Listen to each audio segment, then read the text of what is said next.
The ERi-TV news broadcast crew and I, Delit Hire, are now ready for your daily news briefing at 10:30 local time. But first, let us catch up with the major headlines.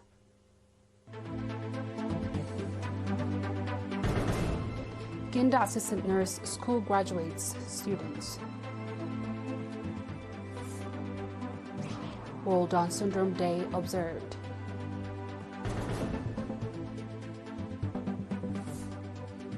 French, German, British foreign ministers urge immediate return to Gaza ceasefire. And Canada imposed sanctions against 8 Venezuelan officials. On our local news, in its 10th commencement ceremony, Ginda, assistant nurse, school has graduated 100 students from its certificate program today. The graduates received both theoretical and practical training over the course of 1 year. Sister Fatima Ibrahim, director of the school, congratulated the graduates and expressed appreciation for the role played by Ginda Referral Hospital, Afabet and Masawa hospitals, as well as Amatera and Madkamom health centers for providing practical training to the students. Assistant nurse Mikhail Jahrai, coordinator of the assistant nurse school, stated that the graduates will make significant contribution to the ongoing effort to expand healthcare services across the country. Emphasizing the nursing profession's demands utmost commitment, diligence, health science knowledge, and awareness and accountability, Dr. Burhana Dabru, Director General of Planning and Human Resource Development at the Ministry of Health, called on the graduates to play their part in helping the ministries achieve its goal for expanding healthcare services nationwide. The graduates, for their part, expressed their readiness to meet the expectation of the people and the government that provided them with this educational opportunity. Ginda Assistant Nurse School was established in 2008 and has so far graduated 981 students, including 602 females.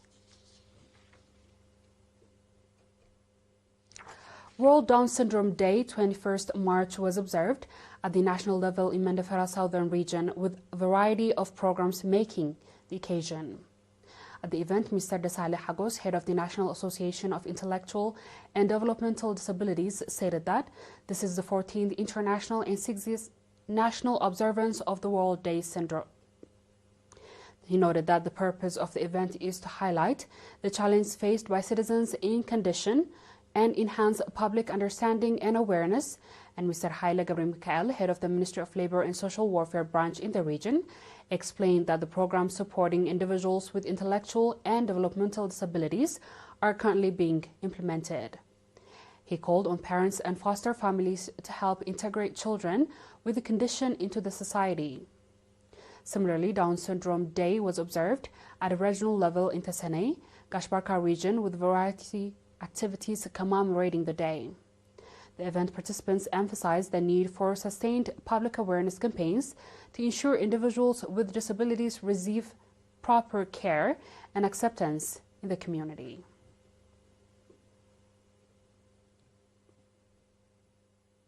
The viewers will be back with the international news shortly. Just stay tuned.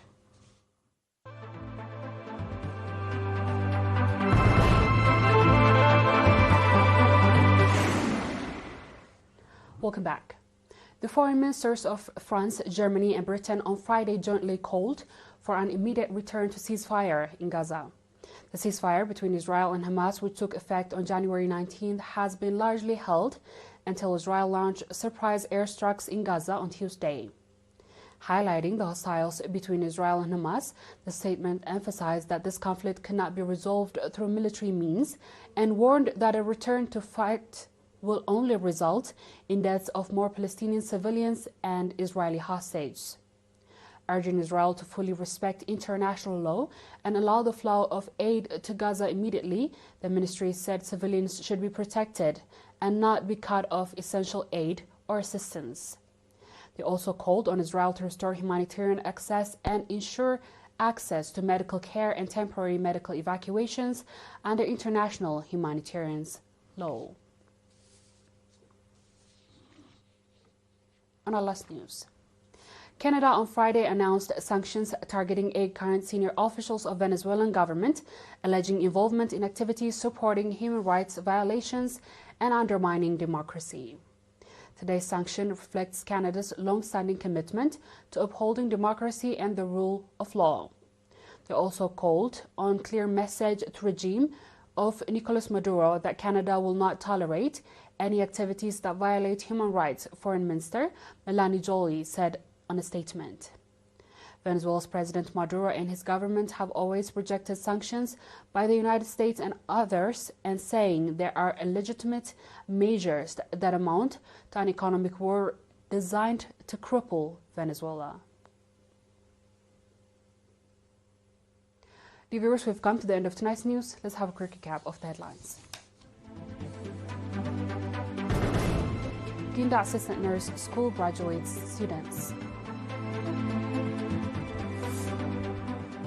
World Down Syndrome Day observed.